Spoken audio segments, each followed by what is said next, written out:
Good morning, dear Dharma friends.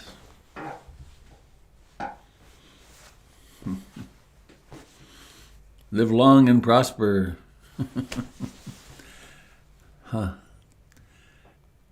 It really does feel like Groundhog Day. Here we are. We're doing it again. Thank you, Had. This morning I have remembered already to turn on the YouTube and Facebook channel. Sorry about yesterday. So, we're awake again. Did you notice the first moment of consciousness when you reappeared this morning?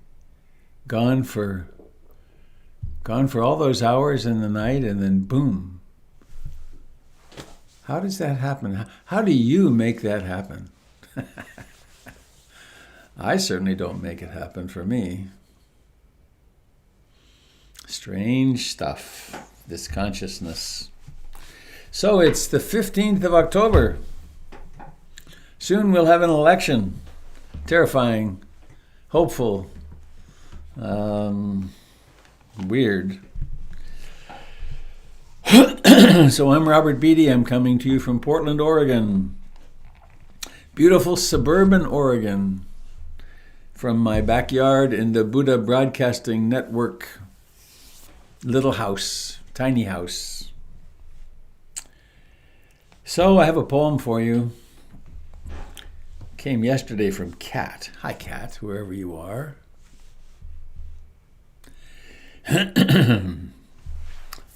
I've known Jane Kenyon before, but I've never heard this poem before. Happiness. Nice topic, isn't it? Happiness. There's just no accounting for happiness, or the way it turns up like a prodigal who comes back to the dust at your door, having squandered a fortune far away. How can you not forgive? You make a feast in honor of what was lost, and take from its place the finest garment, which you saved for an occasion you could not imagine. And you weep night and day to know that you were not abandoned, that happiness saved its most extreme form for you alone. No, happiness is the uncle you never knew about, who flies in a single-engine plane onto the grassy landing strip, hitchhikes into town and inquires at every door until he finds you asleep mid-afternoon, as you so often are, during the unmerciful hours of your despair. It comes to the monk in his cell. It comes to the woman sweeping the street with a birch broom, to the child whose mother has passed out from drink. It comes to the lover, to the dog chewing a sock, to the pusher, to the basket maker, and to the clerk stacking cans of carrots in the night. It even comes to the boulder in the perpetual shade of pine barrens, to rain falling on the open sea, to the wine glass weary of holding wine. Happiness? There's just no accounting for happiness, or the way it turns up like a prodigal who comes back to the dust at your feet, having squandered a fortune far away. And how can you not forgive? You make a feast in honor of what was lost, and take from its place the finest garment, which you saved for an occasion you could not imagine. And you weep night and day to know that you were not abandoned, that happiness saved its most extreme form for you alone. Happiness saved its most extreme form for you alone. No, happiness is the uncle you never knew about, who flies a single-engine plane onto the grassy landing strip, hitchhikes into town, and inquires at every door until he finds you asleep mid-afternoon, as you so often are, during the unmerciful hours of your despair. It comes to the monk in his cell. It comes to the woman sweeping the street with a birch broom, to the child whose mother has passed out from drink. It comes to the lover, to the dog chewing a sock, to the pusher, to the basket maker, and to the clerk stacking cans of carrots in the night. It even comes to the boulder in the perpetual shade of pine barrens, to rain falling on the open sea, to the wineglass weary of holding wine. Happiness.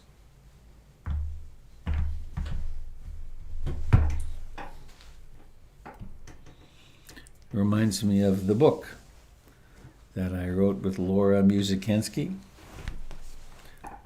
Mindfulness for a Happy Life.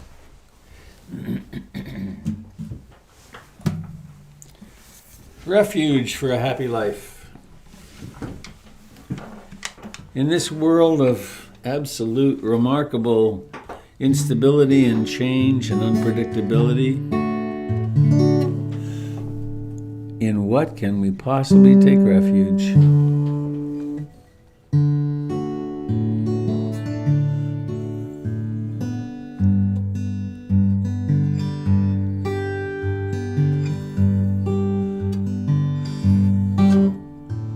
I love looking at these beautiful, familiar faces. Thanks for being here. Just before I ran out to turn on the broadcast, I gave Jen a little kiss on the couch and said, I would really like to be here visiting with you now, and she said, I know, you gotta go.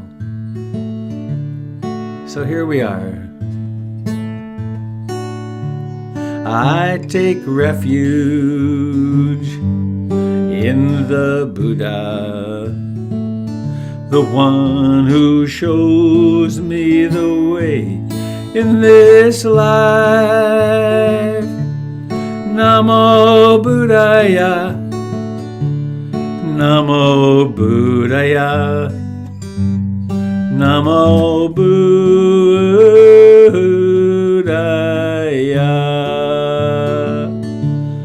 I take refuge in the Dharma, the way of understanding and love. Namo Dharmaya, Namo Dharmaya, Namo Dharmaya.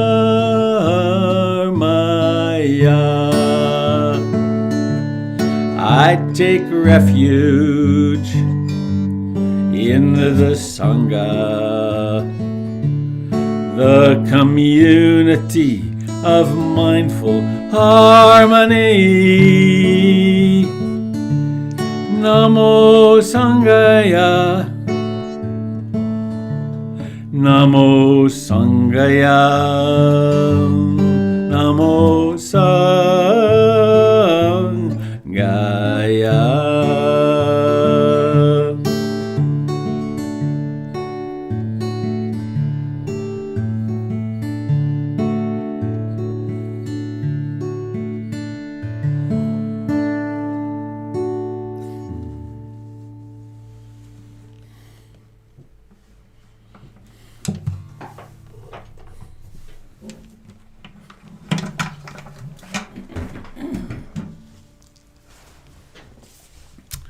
I'm growing more and more fond of that little song.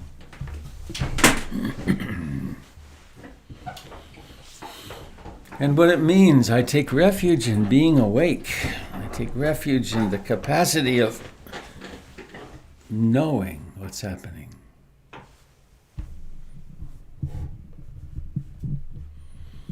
So let's do the ancient ritual.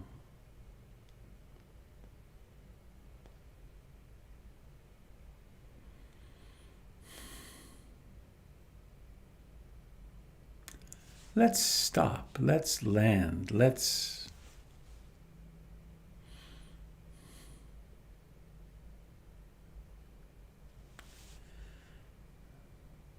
There's a silly, perhaps, but accurate analogy.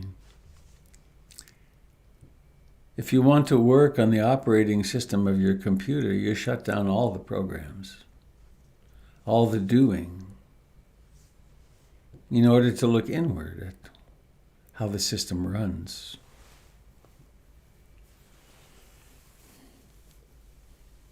And so we do the same. We put down our outer activities. We put down even movement, even volitional movement. We relinquish even problem solving, letting go of thinking as it arises.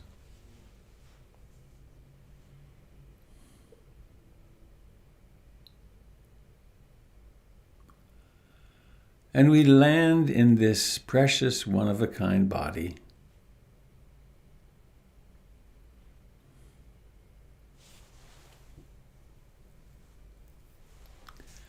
How many times do you suppose your heart has beaten in this lifetime? Millions. How many breaths have you taken?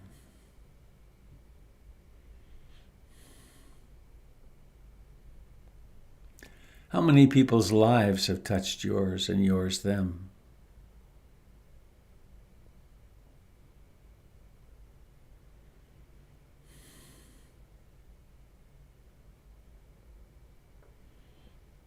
How many breakfasts have there been?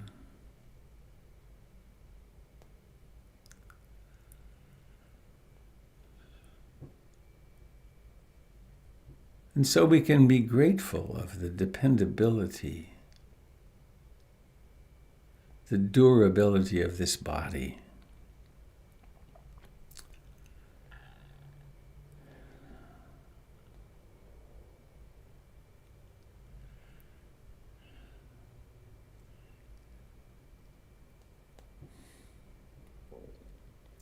The body is a miraculously self-healing phenomenon.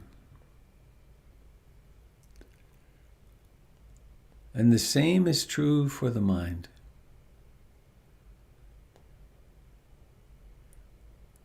There is a call from within, a bud wanting to open,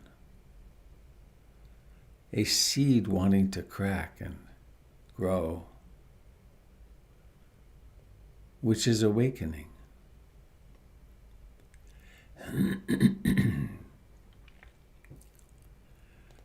We don't have to do it. We just have to create the conditions to allow it.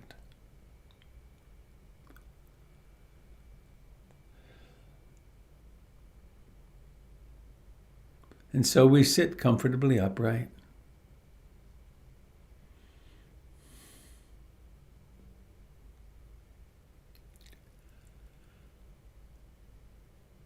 We take up mindfulness of in-breathing and out-breathing.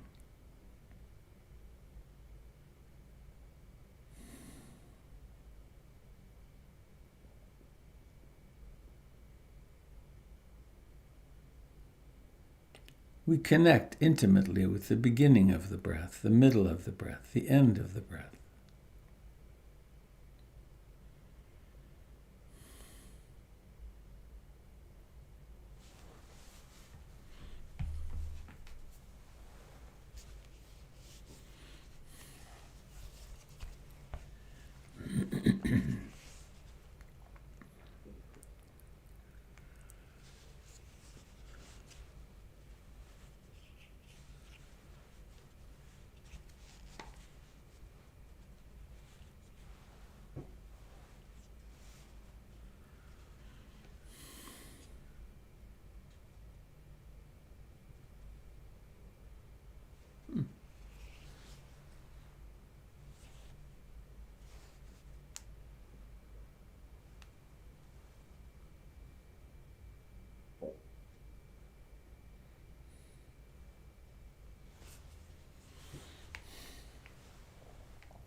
Noticing when the mind is wandering,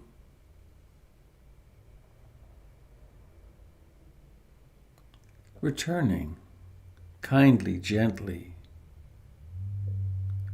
firmly to breathing, to the sensations in the body as it stays alive in its dance with the environment, dancing with the trees,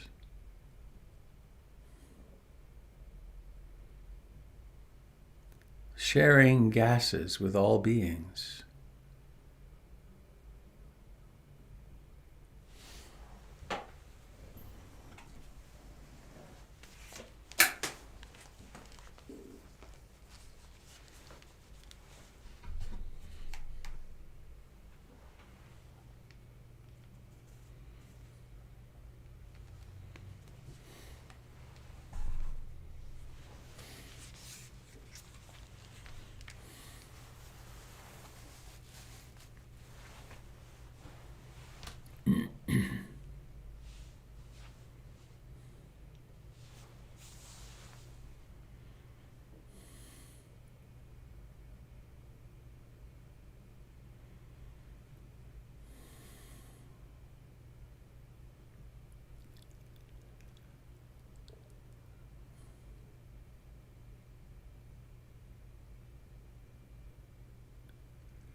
Each breath has a beginning.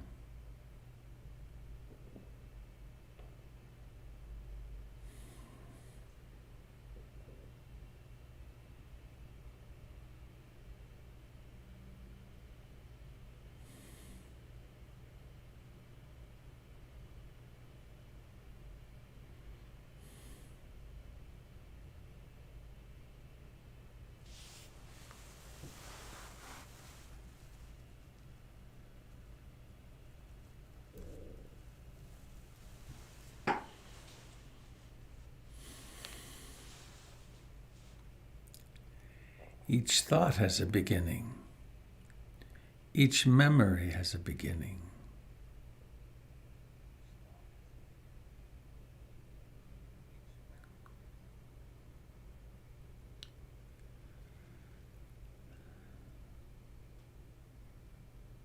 And so they also have an ending. Let's watch the breath end.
Time and again,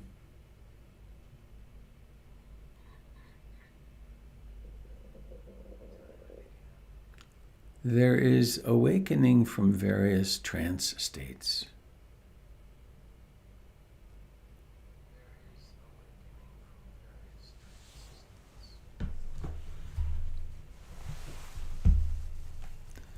We can be lost in memories of the past, fantasies of the future.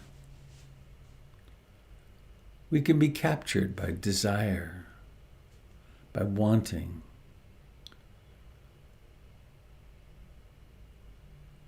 We can be hypnotized by disliking, fear, aversion, disliking. We can be swept away in restlessness and agitation, worry. We can find ourselves falling asleep, sloth and torpor. We can find the mind doubting.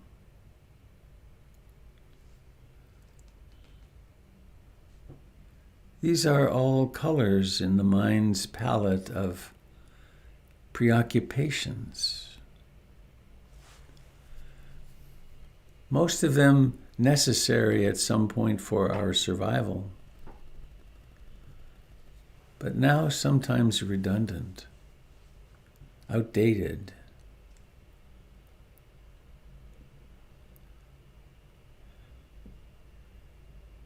And so why not fully embrace the fact of a body that is alive?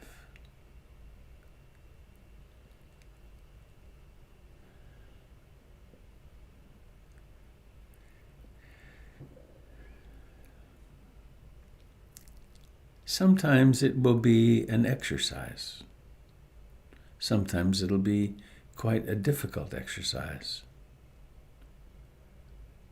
Sometimes the breath will be completely uninteresting. Other times the breath will sweep us along like a great river. We can climb into the breath like you'd climb into a hammock. To climb in and ride. Breathing in, the chest and abdomen expand. Breathing out, they collapse.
Please take a moment to sweep through your body.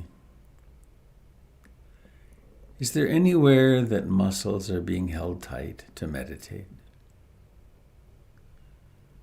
In the forehead, perhaps? Or the tongue? Or an arm, or somewhere in the gut?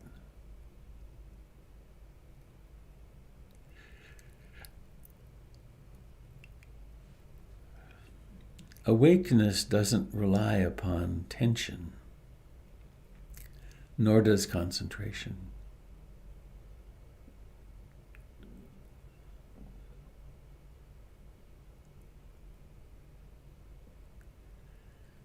The enlightenment factors are factors of the heart-mind.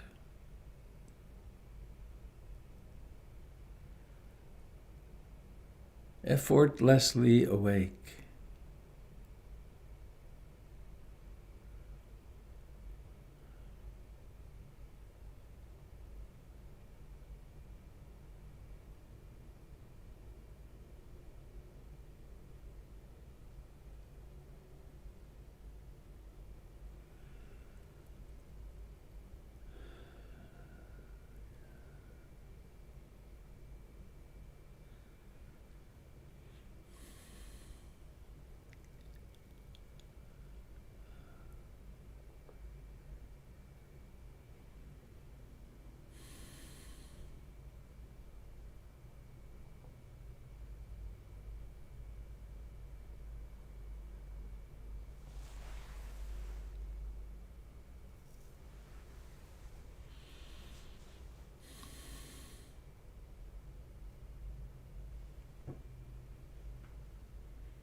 In an act of profound self-love,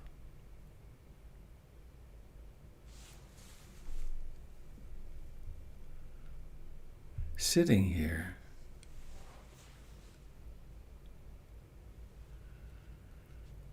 in this moment, alive.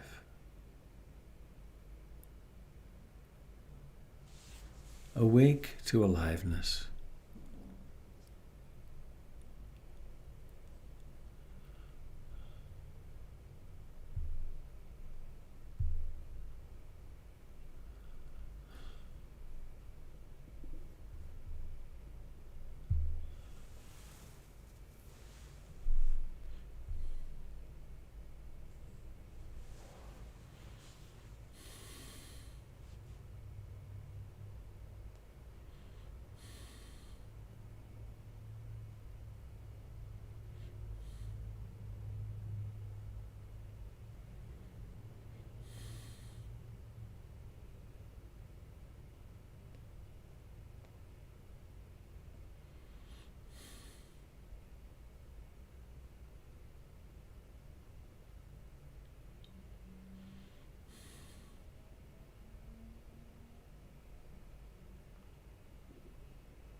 With birth, with incarnation, and extensive somebody training, we develop a personal identity. an earth suit, an earth character.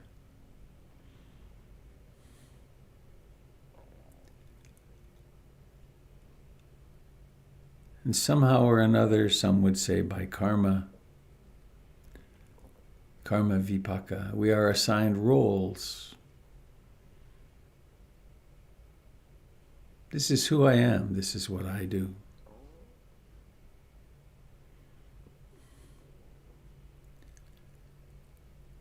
Sometimes in the process we get quite wounded. We lose contact with our rather natural, clear, separate identity. We get conditioned to take care of other people's needs first, or to forget our own completely.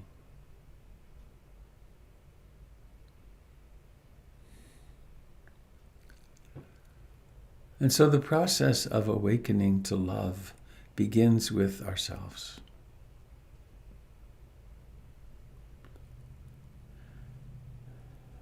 I aspire to love and accept myself exactly as I am in this moment.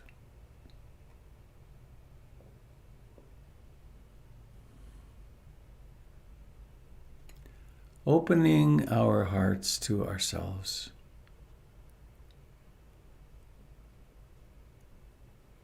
This might be a moment of great calm or a moment of great agitation. It doesn't matter. What matters is that we are willing to be present.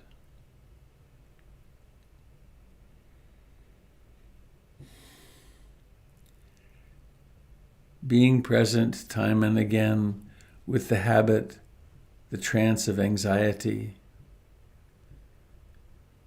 And anxiety becomes much less frightening, much less convincing. The same if our habit is to be angry, jealous, frightened, self-hating, insecure.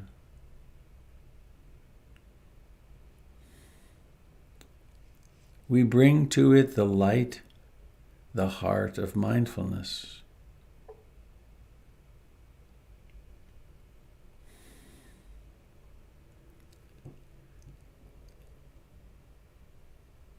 And please let's take up the great mantra, I love you, with your name at the end.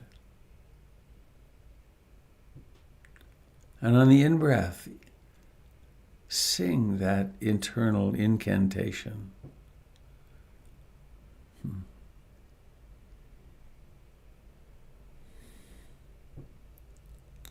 Repeat it like the Trappist monks repeat the Gregorian chant.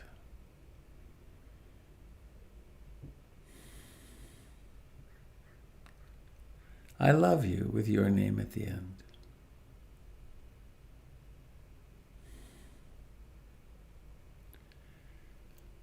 On the out-breath, think of someone you know whom it's easy to love, or it was easy to love. Could be a person, a pet.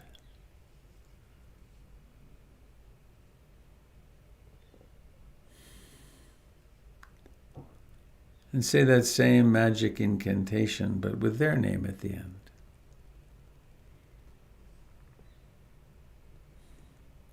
And so we alternate. On the in-breath, I love you with your name at the end. And maybe it's you as a small child. Maybe it's you at some age when you experienced something that was so great you couldn't quite face it all.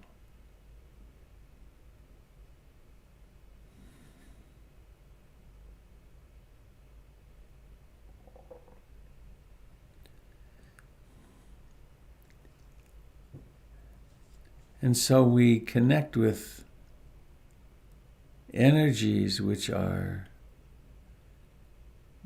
before our birth and after our birth,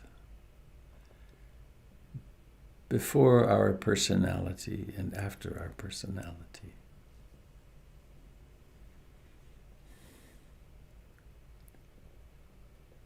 we connect with the great metta, the loving kindness.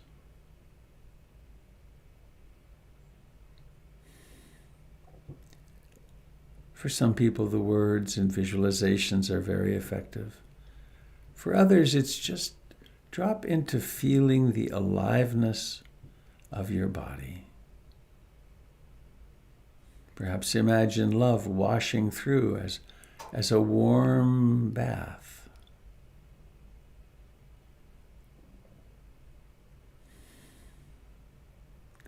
Letting it fill your body, down into your legs, up into your chest and head, and flowing out and filling the heart and being of another person.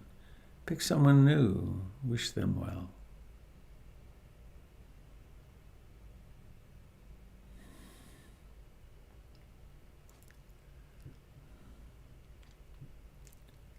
Or perhaps it's metta phrases. May I be happy. May you be happy. May I be free from identification with fear and danger.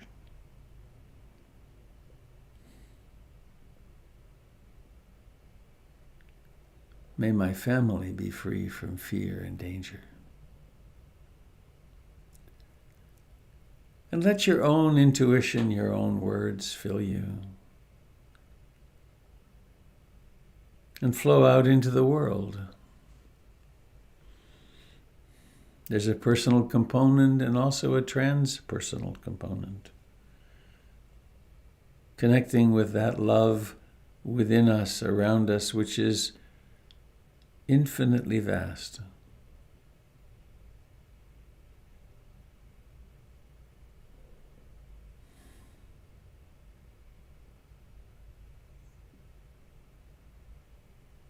Breathing in and relaxing and softening into our natural state.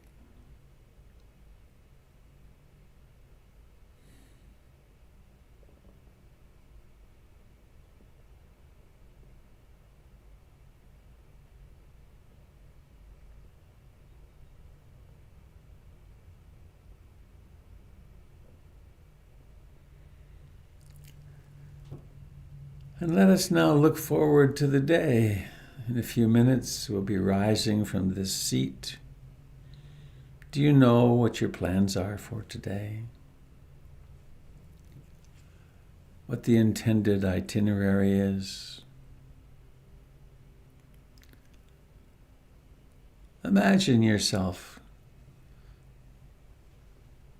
driving the car, washing the dishes, changing the diapers, taking a shower.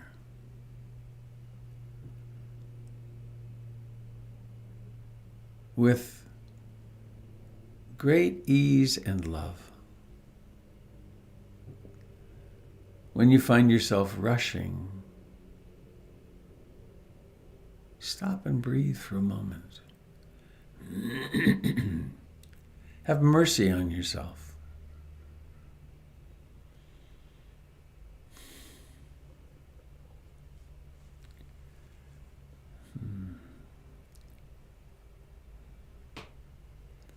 When sitting at the computer, pause, breathe. We don't have to hold our breath to be productive. And now coming home to the body, to touching the chair, to the clothing that touches the body, to the life in the hands, the life in the face, the life in the eyes.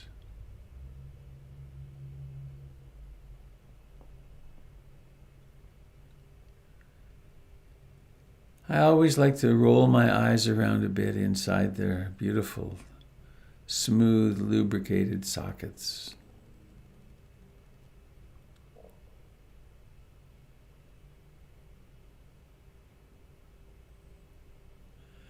And then observing the formation of an intention to lift the eyelids.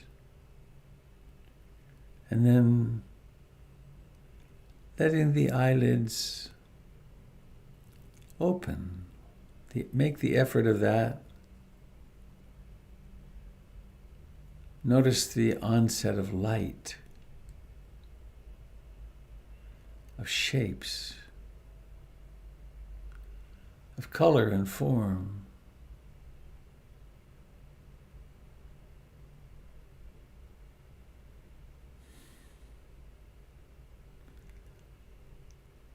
Seeing.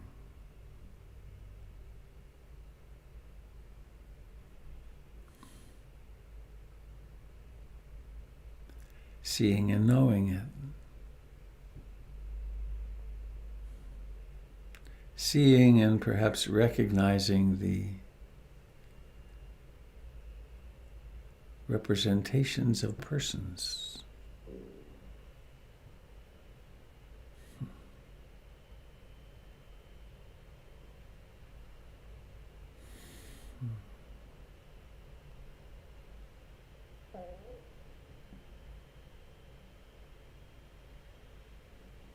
Being aware of being.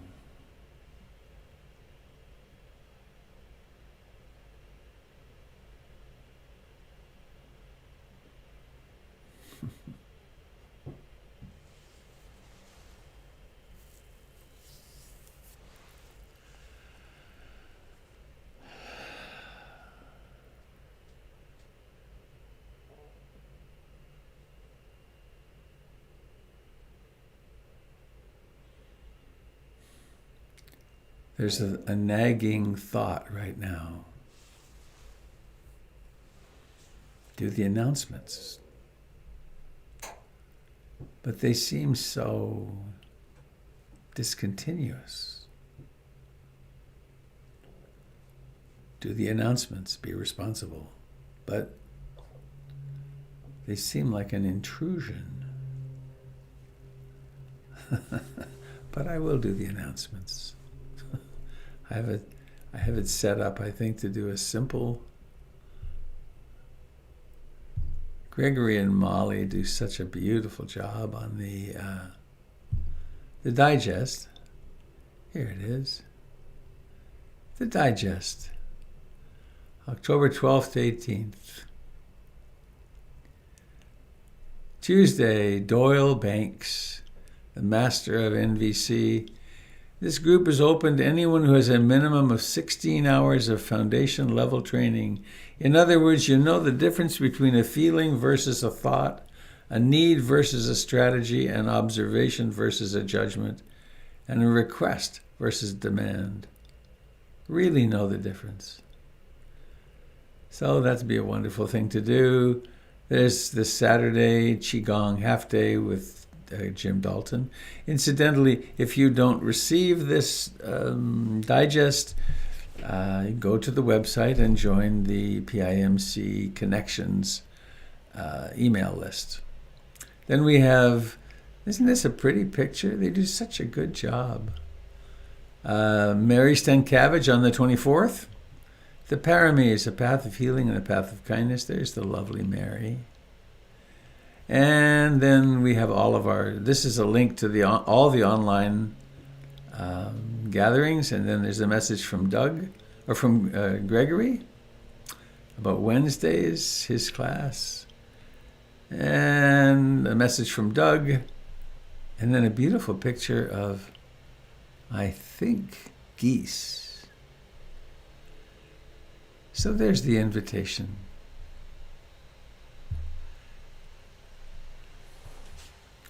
So I now would like to open the door to your sharing what's happening in your curiosity, if you have questions, comments, sharing what happens in your meditation, the joys and sorrows of being a human being.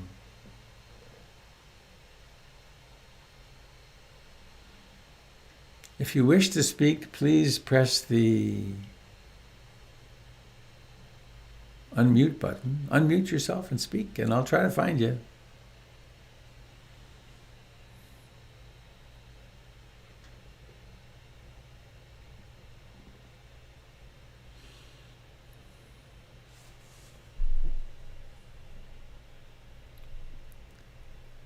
I, I'm not sure what that is. Oh, I'm not hearing.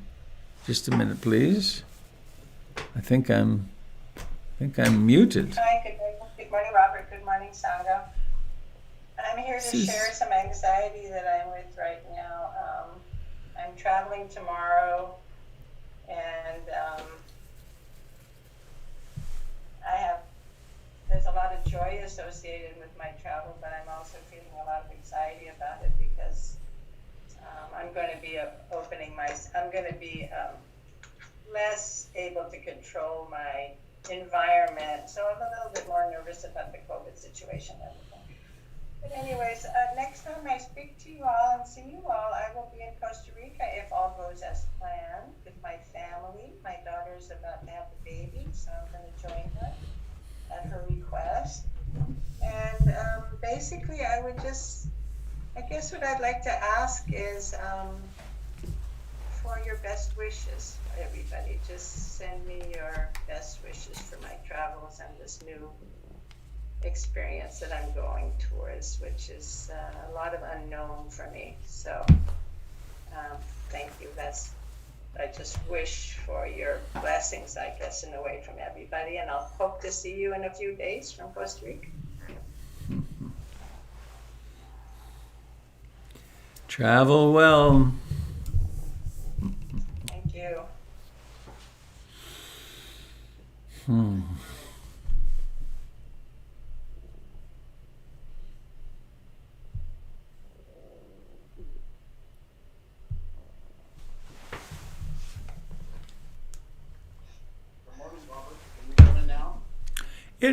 It's Jim. It is Jim, and I'm not outside now. The days are getting shorter or colder or something. But That's rather wimpy of you. I just wanted to say that I've probably heard you sing the Refuge song, I don't know, dozens of times or maybe 100 times. I don't know how many times. This morning, you sang it. It was so beautiful. It just seemed. It was amazing, you know. Have you been taking voice lessons, or I don't know what it is, but I just loved hearing you sing that today. And I was thinking, you know, there's a recording of this, I believe. I think I might sometime go hear it again. So thank you for that.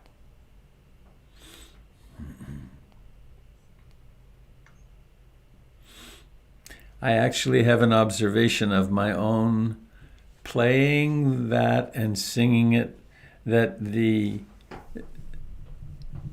change in it over these months is the gradual dissipation of fear. That, will I make a mistake?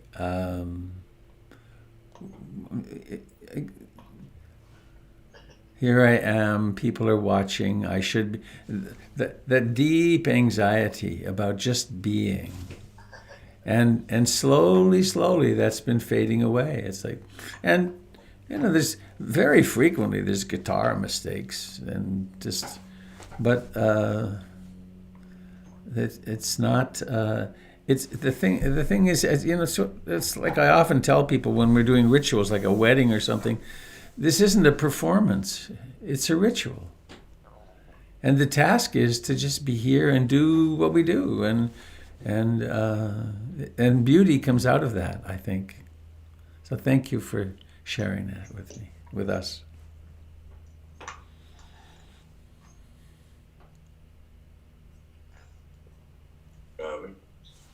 I hear the dulcet tones. Hello, Tim. Where'd you go? Looking for you. Wave? Oh, there you are. Great. Hi. I have a friend, a fellow musician, performer, that often says at the end of a gig, we got away with it again. And I think that's kind of what you're talking about, the key. Every time you do it, and nobody throws vegetables, and nobody says you really stink. They seem to enjoy it. Every time you get away with it, it's easier.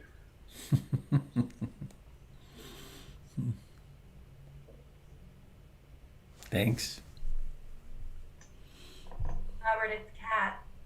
Hello, Kat. Hello. I just wanted to share a little joy this morning, which is that like I've wanted to cultivate a seated meditation practice for like a decade probably. It's been like a fantasy that I had with candles, and it would feel really good all the time. But it's been, and it just, especially after kids, was something that never happened for more than a day or two. And this morning, I had my 3-year-old who came into bed with me in the middle of the night. I was exhausted. My alarm didn't go off. And so I woke up with the very first light at 7:03. And my 3-year-old hears me yell, "Oh, I'm not going to finish the word, but like yell an expletive." And he's like, "What?" I'm like, "It's time for meditation." Run into the living room. I just am so grateful that it didn't cross. Paxi, 1 second. 1 second. Okay. And to like, that didn't cross my mind for 1 second to skip it. Until I was sitting there with my 3-year-old next to me because he was like, "I'm hungry." I'm like, "Get a snack, whatever you want."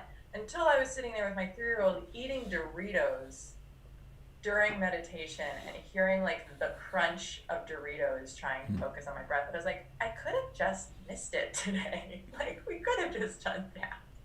And it's just such a gift because it's all of you. It's seeing all of your faces every morning, and like the joy of having this container is so powerful and so special. And it's been, I mean, just a really big miracle for me. So I just wanted to share that. Thank you.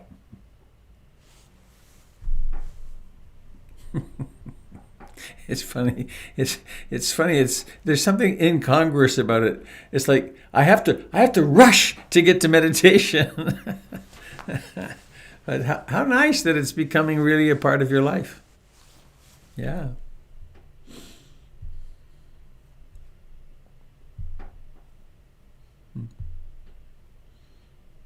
Now I want Doritos. I think the hot, spicy ones. My sense of smell is weakening, so I'm getting more and more spicy things.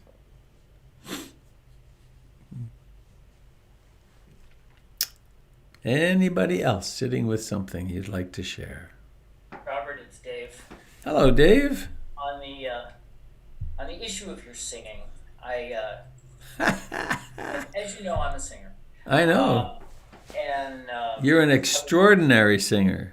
well, thank you. You're very kind. On the other day, I was looking at a piece of furniture, and there was a tag on it that said, "The leather on this couch has natural imperfections that only enhance the beauty of the leather." And I think that's a way we can approach the singing and the music. It's what gets me through the post-performance shame. It's the natural beauty of the quality of the voice or whatever. Nice. You know, there used to be, 50 years ago, there used to be at the UN a giant carpet that was a gift from Iran, I think. And they said, the plaque says that the wool in this carpet would circle the earth 3 times. It's 75,000 miles worth of wool. And there is in this carpet one intentional mistake, because only Allah could make something perfect. And that's true in every Persian carpet. That it's a lovely phrasing of it, I think. So thanks. How are things over on your side of the country? You're also the perfect incarnation of Robert, so. That makes sense. Yeah. How are things over there on the East Coast? It's feeling much less like the South. Praise Allah. It's the weather. It's one thing that's nice back here from Portland is you actually have 4 seasons. Living in Portland, I missed the fall, and we actually have a sunny days and not a lot of rain. Trees are turning gorgeous colors. We actually as little excursions to get out during COVID as we'll hop in the car and drive off to the Blue Ridge and see the gorgeous colors on the trees. So it's quite lovely back here. Great. Thanks, David. Thank you. Stay well.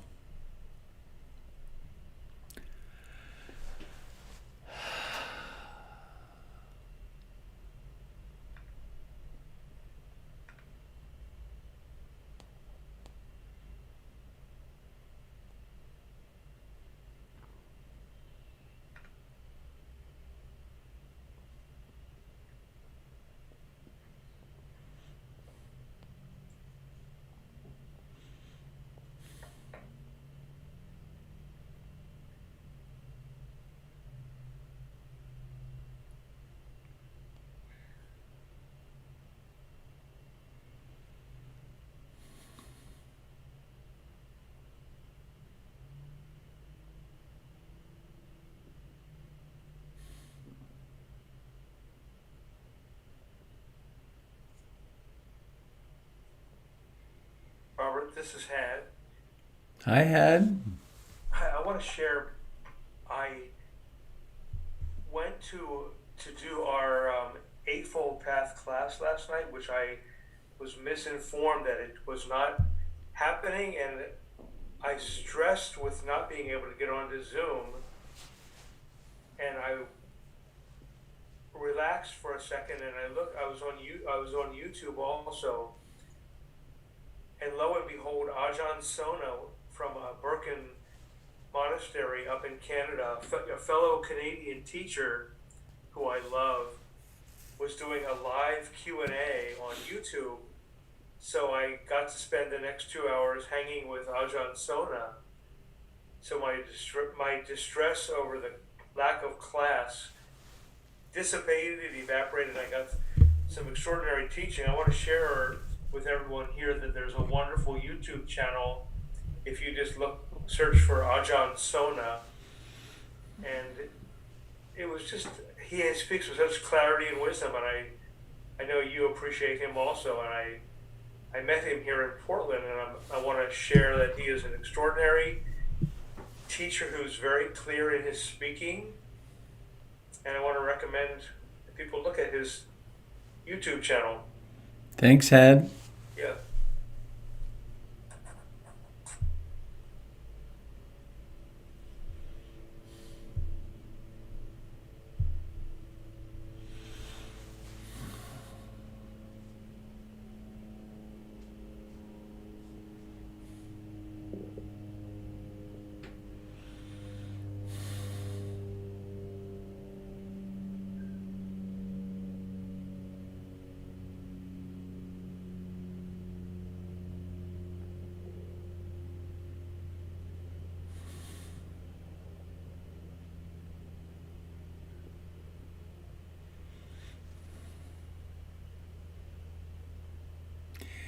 Ajahn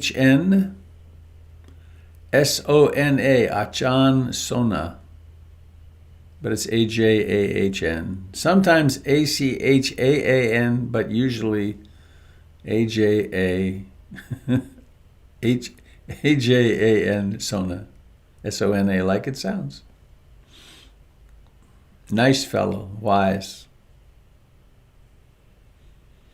He runs the Birken Monastery up in Canada, British Columbia. It's in the Thai forest tradition.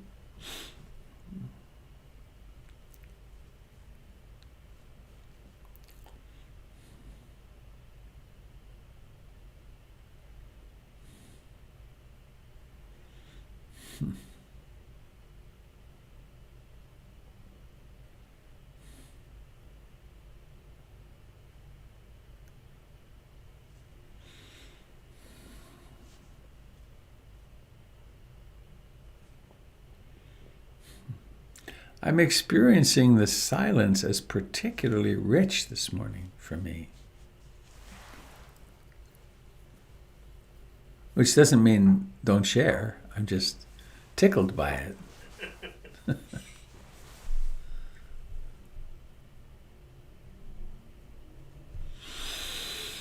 Hi, Robert. Sangha. This is Rebecca. Hello, Rebecca. There you are. Yes, here I am. Speaking of performances, I've always meant to compliment you on your Robert Bly impression, which is so spot on.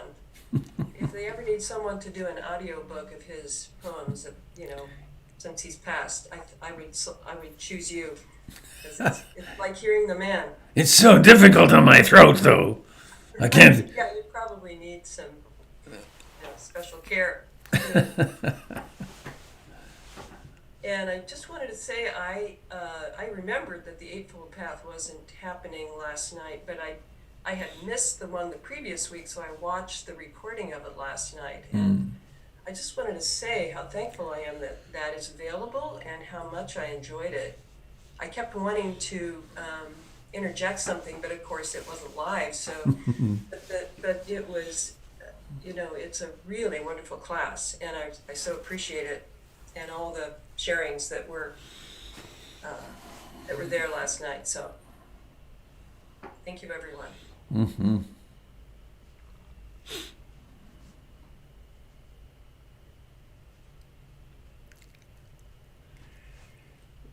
It's interesting to me how common the experience of email overwhelm is. That I know I have it. That I actually have several hundred emails from 2 weeks ago that I never looked at. I get blown away. I keep thinking I got to get back to them, and mostly they're not anything of relevance, but sometimes there's some important things. And I sent out 3 announcements that the class last night was not going, that it wasn't happening. I did make the mistake at the end of the class 2 weeks ago or a week ago saying, I'll see you next week. That was an error. But I knew, someone told me I did that. And so I sent out 3 announcements, and at least 5 or 7 people emailed me, I can't get into the class. And why? We have so much stuff coming in. It's just overwhelming. So all we can do is our best. But I'm glad you're participating in that and that the rerun works. Anybody else? We're at 8:06. I have to go in about 3 or 4 minutes.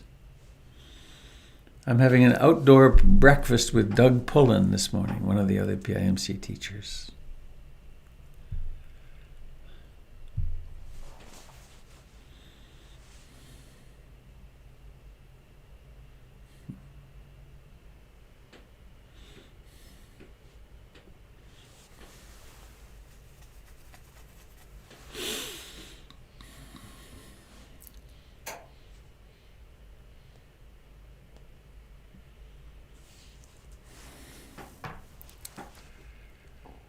Well, thank you so much for getting up, listening practicing while the Doritos crunch, and all the other things that happen in your homes as it happens. It is a profound privilege for me to get to play this role. This regular meeting in community all the time is really having a profound impact on me too. I don't think my practice has ever been so alive as it is now. And I don't know, there's no words for it, but I'm most grateful. So let's go out on a song. The song. And I think you will need to unmute yourselves because I don't have that control anymore. So, you ready? May all beings be happy. May all beings be happy. May all beings be happy. Sadhu, sadhu, sadhu. Goodbye, dear friends. Bye, everyone. Bye. Hello, Janine. I see you. Be well, be well, be well. Thank you, Love Robert. you all. Bye, stop getting best. Hello, Jilly, in the Yukon.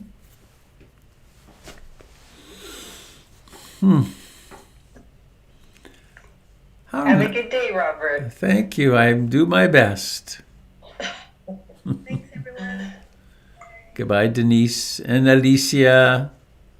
Have a lovely day. Alicia, I think of you every morning. No, Really. I'm so glad. This is so neat. But you know what I think of? I think of how everybody contributed. I was just thinking about that today. Mm-hmm. That makes Did- it so much better. Have you seen my grand entrance video? Like when you first walked into the little house? No. Here, I'm going. Let me. I can do something very grand.